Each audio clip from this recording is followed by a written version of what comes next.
நிஜமாவே எங்க வீட்ல பிரச்சனை சார். என்ன பிரச்சனை வேணாலும் இருக்கட்டும், சொன்ன நேரத்துக்கு நீ போயிருக்கணுமா இல்லையா? கரெக்டு தான் சார். இப்ப நான் உங்ககிட்ட கதை கேட்கிறேன்.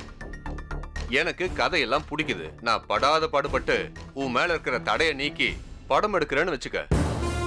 கடைசி நேரத்துல நீ வராம வீட்டுல பிரச்சனை, ஊருக்கு போறேன்னு சொல்லி நீ எஸ்கேப் ஆயிட்டீனா நான் என்ன பண்றது? ஐயோ சார், நான் அப்படிலாம் பண்ண மாட்டேன் சார். அதான் நீ ஏற்கனவே பண்ணிருக்கியே. சார் அது சார், பார்த்தா நல்ல பணக்கார வீட்டு பையன் மாதிரி இருக்க. ஆஹா அப்படியெல்லாம் இல்லை சார். நான் பேசுறேன்ப்பா. நல்ல பணக்கார வீட்டு பையன் மாதிரி இருக்க. கஷ்டமே தெரியாம வளர்ந்துருப்ப. அதான் சும்மா ஜாலிக்கு படம் பண்ண வந்திருக்க. எடுத்தது ஒரு படம், அதுவும் ஓடல. அடுத்தது ஒரு தடை, அதை நீக்கிறேன்னு சொன்னவரை மதிச்சு நீ கதையும் சொல்லல. உன்னை எல்லாம் நம்பி எப்படிப்பா பணம் போடுறது? சார் சார், எனக்கு ஒரே ஒரு சான்ஸ் மட்டும் கொடுங்க சார். கொடுப்பேன். ஆ, அந்த சான்ஸ முன்னேறணும்னு நினைக்கிற, உண்மையிலேயே சினிமா பண்ணணும்னு நினைக்கிற ஒருத்தருக்கு தான் கொடுப்பேன்.